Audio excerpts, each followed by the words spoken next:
Wildfires erupt in the west. Nearly 2,000 homes evacuated in Los Angeles. Residents drive into the blaze trying to flee but forced to turn around. I can't even see. Yeah, let's get the hell out of here. Dozens of homes destroyed. Major highways crippled at this hour. Winds gust up to 60 miles an hour, fueling the danger as firefighters battle the flames. We're on the ground with the latest. Under arrest, 2 associates of the president's personal attorney, Rudy Giuliani, allegedly involved in efforts to investigate Joe Biden, taken into custody while trying to leave the country, as the president delivers vicious attacks on his Democratic rivals overnight at his first rally since the start of the impeachment inquiry. Breaking news: missile attack. An Iranian oil tanker struck off the coast of Saudi Arabia. The explosion, the latest amid heightened tensions between Tehran and the U.S. Horrifying crash. Boxing champion Errol Spence Jr. losing control, speeding into oncoming traffic, flipping his Ferrari over. The latest on his condition this morning. ABC News exclusive. Ronan Farrow here live with new details from his bombshell book. The rape allegation against Matt Lauer. His claim that NBC News told him to pause all reporting on movie mogul Harvey Weinstein. The interview only on GMA this morning. And unstoppable, Simone Biles dropping the mic. The unbeatable gymnast soaring to new heights. Unbelievable. Capturing a record 5th world all-around title and even surprising herself. Live in Times Square, this is Good Morning America. Every time you see Simone Biles, you just have to shake your head. Good morning, America. Hope you all are doing well this Friday morning. A big show this morning, including the first television interview with Ronan Farrow. He's here live in the studio this morning. Of course, the author of that compelling new book, Catch and Kill, with those explosive allegations about Matt Lauer and Harvey Weinstein. That interview coming up. That is a huge story. We are going to begin with that growing fire emergency in California. Multiple blazes breaking out across the state. Fast-moving fires shutting down major highways and destroying homes. You're looking live at the KABC chopper flying over Los Angeles County right now, and Matt Gutman, he's on the ground in Porter Ranch, California, bringing us the story. Good morning, Matt. Good morning, Michael. This is an incredibly dangerous situation. Once you see this fire down below, it's engulfed this entire valley. We've been here for about 25 minutes or so, and we've seen hundreds of acres consumed in this entire area. Now, down there, that's the San Fernando Valley. Millions of people live there. The wind blowing at 30 miles an hour. Watch those embers being whipped around. And all around us, there are fires right in those hillsides being completely engulfed by this wind and the embers that are going up. And just minutes ago, we saw police officers going door to door, telling people to get out and get out now. The scene this morning, apocalyptic. Firefighters rolling in, many engulfed in curtains of smoke. Their hoses not enough to douse this inferno. The hellscapes here fueled by winds gusting up to 60 miles per hour. Watch how quickly the wind whips the smoke from this fire onto a major freeway. The fire's gridlocking rush hour traffic as thousands were forced to evacuate. This family cutting it close. I can't even see. Yeah, let's get the hell out of here. What you don't want to do is get trapped in something like this. Narrowly escaping the encroaching flames. Overnight, we went into that trailer park where so many homes were still ablaze. Sounds like a machine gun is going off in there. Those pops? That's ammunition inside the house. Firefighters here are absolutely overwhelmed. What they're trying to do is prevent this fire from spreading farther and save these other homes just across the way. Police later declaring it a crime scene. It may be hard to make out what that was, but it was somebody's car. This was their truck. This was a trailer, and behind me was an entire neighborhood, all gone. Children at a nearby school sheltering in place, cowering as the windstorm brought the fire dangerously close. Jack Bradley spiriting his daughters out of there. I take off on foot, basically around all of them, because I'm not taking no for an answer. I'm getting to the school. Got my daughter, got a couple other kids that were with her that I know, and got them out of there. Massive destruction. Despite unprecedented precautions, utilities companies shutting off the power to millions in California ahead of that critical fire weather. But that trailer park fire started when a trash truck caught fire. The trash load was dumped off to the side of the road, ignited the vegetation, and then obviously the fire spread from there.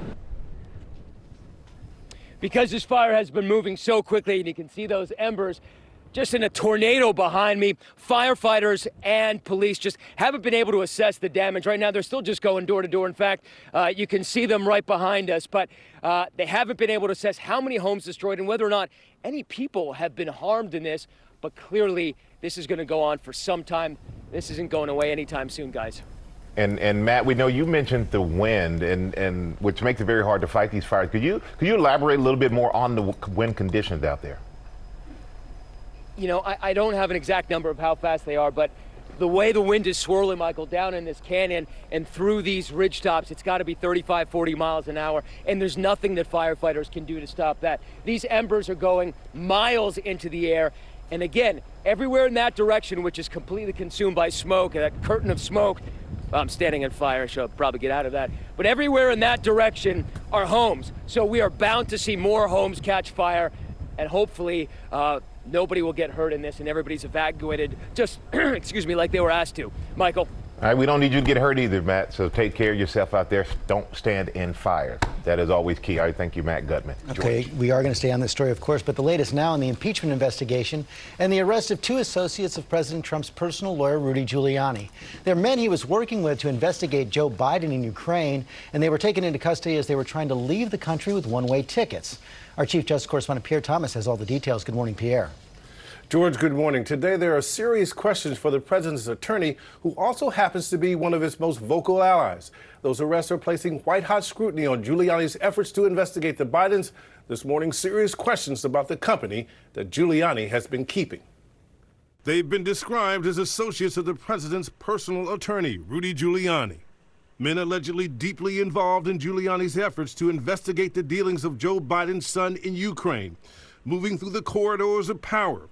Seen here with the president at the White House, at a table with his son Don Jr., and in this photograph with Giuliani. But this morning, the 2 men born in the former Soviet Union are accused of secretly and illegally funneling foreign money into American politics. The defendants broke the law to gain political influence while avoiding disclosure of who was actually making the donations and where the money was coming from. Lev Parnas, originally from Ukraine, and Igor Fruman, born in Belarus, are in Alexandria's jail, arrested by the FBI at Dulles International Airport outside of Washington, trying to leave the country. They were about to board an international flight with one-way tickets. Some of the alleged illegal campaign contributions coming from Russia, with more than $300,000 from the men going to a political action committee supporting President Trump. The president saying while he took those photographs, he doesn't know the men. I don't know. Maybe they were clients of Rudy. You'd have to ask Rudy. I just don't know. And prosecutors say the men were not only scheming to use foreign money to influence U.S. elections,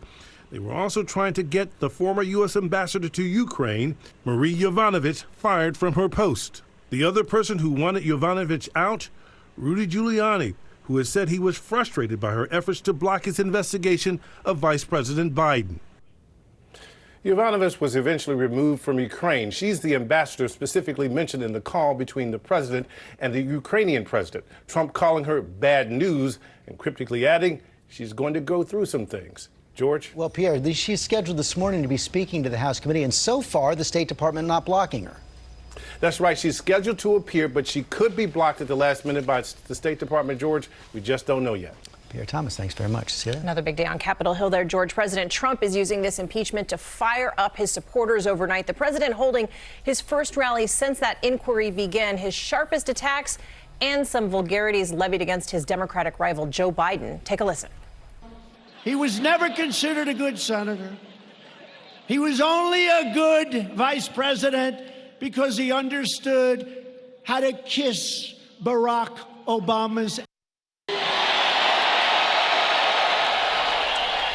All right, so let's bring in our chief White House correspondent, Jonathan Karl, there at the White House. And John, polls show a majority of Americans now support impeachment. The president seems to be feeling the heat there. So, Celia, it was quite a performance last night. The president spoke about this impeachment inquiry in almost apocalyptic terms, saying that Democrats and the radical left were trying to destroy American democracy. And he looked out at his supporters and said that what they were trying to do was, quote, erase your vote like it never existed. And you played just one clip from the way he went after Joe Biden, but he went on in deeply personal ways, talking about Biden and his son Hunter, using the kind of language that most people would not let their children use. And regarding the Democratic leaders, he spoke about Nancy Pelosi saying, quote, she's either really stupid or she has really lost it. So again, this all coming, as you mentioned, polls are showing increasing public support for the impeachment inquiry. Yeah, John, we've been talking about this week. The White House says it's not going to comply with this investigation on Capitol Hill. That is not stopping Democrats from issuing an onslaught of subpoenas in the last few days, including now to the Energy Secretary. Energy Secretary Rick Perry is among what I count 11 different subpoenas issued over the past week to State Department officials. They want to talk to him and get information about his dealings with Ukraine. It's an all-out effort. And the question now, Cecilia, is how hard will the administration work to block the testimony of these various officials? As Pierre mentioned, Ambassador Yovanovitch, who is a central figure in all of this, expects to be able to testify this morning, but we just don't know if there will be a last-minute effort to block her. We will see. Giancarlo, okay, thanks, George. Okay, Cecilia Sprain, our chief legal analyst, Dan Abrams, for more on this. Let's take a step back right now. We're coming up on the third week since this story first broke. We've now got these subpoenas to so many administration officials, the impeachment investigation proceeding, but now this criminal investigation as well, coupled with the arrest of Rudy Giuliani associates. Right, and these are two associates who were effectively Rudy's boots on the ground in Ukraine. And they're now indicted on the very crime that Congress is investigating in the very place that Congress is investigating, campaign finance violations in Ukraine.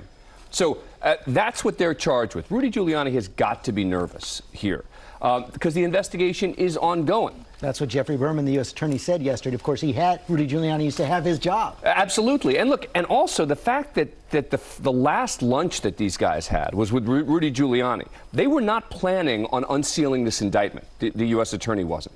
They felt they had to do it suddenly because they felt that these guys were leaving the country with one-way tickets and they needed to do it now and they needed to do it fast. And so the question becomes, did someone tip them off about the possibility of an indictment? And you also had one report that Rudy Giuliani was also going to Vienna the next day, which is where these two gentlemen were going. Absolutely. So there are all these factors that have to be examined here.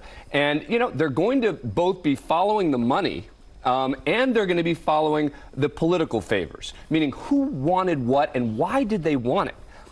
You look at this indictment and it tells you what they're accused of. It tells you the efforts to try to influence politicians, including a $325,000 donation. And where did that money come from? Where did the money come from? Why were they hiding? Why were they going to such great lengths to hide that money and circumvent the campaign finance laws? So these are all questions that are going to be examined, and they're not the sort of questions that Rudy Giuliani wants to be associated with. And examined both in criminal forums and in Congress. Exactly. Yeah. Abrams, thanks very much. Michael? All right, thank you, George. And now to the escalating tensions in Syria and the assault by the Turkish military. There are unconfirmed reports of hundreds of Kurdish fighters already killed. Thousands of people trying to escape the growing warfare with Kurdish fighters as the Trump administration denies allowing the attack to happen.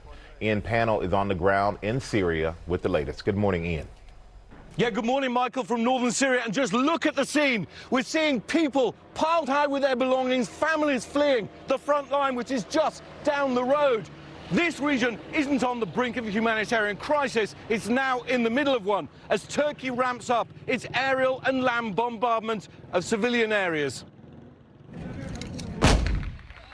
Overnight, the Turkish assault on northern Syria escalating. Booming explosions heard through the night. Turkish airstrikes and artillery fire aimed at the Kurds.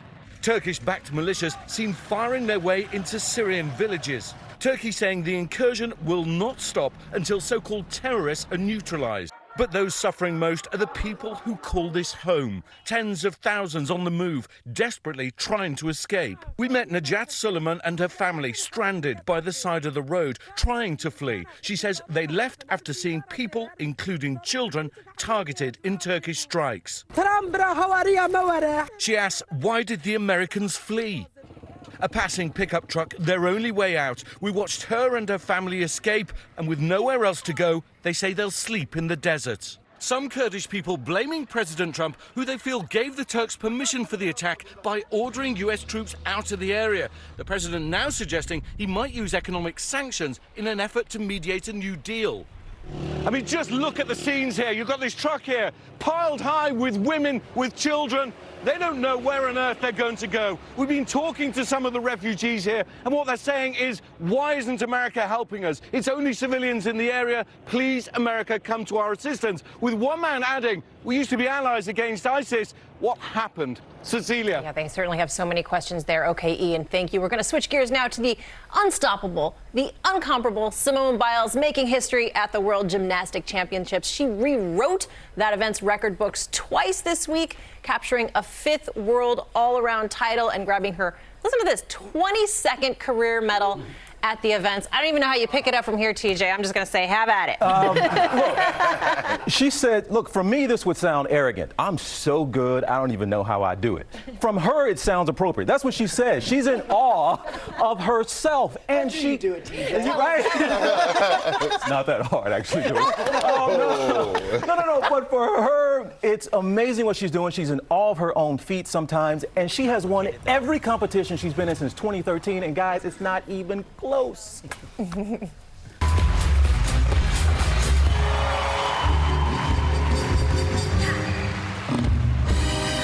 Yep, that was a little mic drop from Simone Biles at the end of her floor routine. And why not? Unbelievable. The history books are already littered with her name. The new one, the Biles 2 on floor, triple twisting double right here. And she's made history again at the Gymnastics World Championships in Germany. Double twisting, double back. The height just takes your breath away. And it wasn't even close. From vault to uneven, beam to floor. Her 16th World Championship gold medal, 22nd world medal in all. The reigning Olympic champ was unbeatable and earned a 5th all-around world title. How can that be easy for anyone? It is for her. The 4-foot 8-inch giant won by 2.1 points, a blowout by gymnastic standards and the largest margin of victory in her career. Sometimes I wonder how I do it. I feel like it's just like not me. I wish I could have like an out-of-body experience to witness it, because sometimes I think I'm going crazy. I'm just like, I don't know how I did that. Biles is hoping to carry this momentum into next year for the 2020 Tokyo Olympics, where she could make history again by becoming the first woman in half a century to win back-to-back Olympic all-around gold medals. Anybody else that would sound arrogant? It's cute and accurate when she said we're out of superlatives. Very we're accurate. out of things to describe. But since 2013, she has not lost an all-around competition with up to 21 straight now that she's done. It's just unreal. If anything deserves a mic drop. That's her. It is her. Yeah, for sure. Thanks, Thank TJ. you, TJ. A lot more coming up here, including Ronan Farrow. He's here live, authored the explosive new book, Catch and Kill. New details on those rape allegations against Matt Lauer and his claim that he was told to pause his investigation by NBC News. That's all coming up. Let's go back to Ginger now. And in California, those winds, the high wind warning goes until at least 3 p.m. today because you've got those offshore winds. The humidity around 5%, extreme fire danger all the way to just east of San Diego. Also a blizzard warning. They're talking don't travel. Especially I-94 up there, going to be a problem in North Dakota. They could see record October snow for several cities. Your local weather in 30 seconds. First, the weekend getaway forecast sponsored by Capital One. Promise that you'll never find another like me.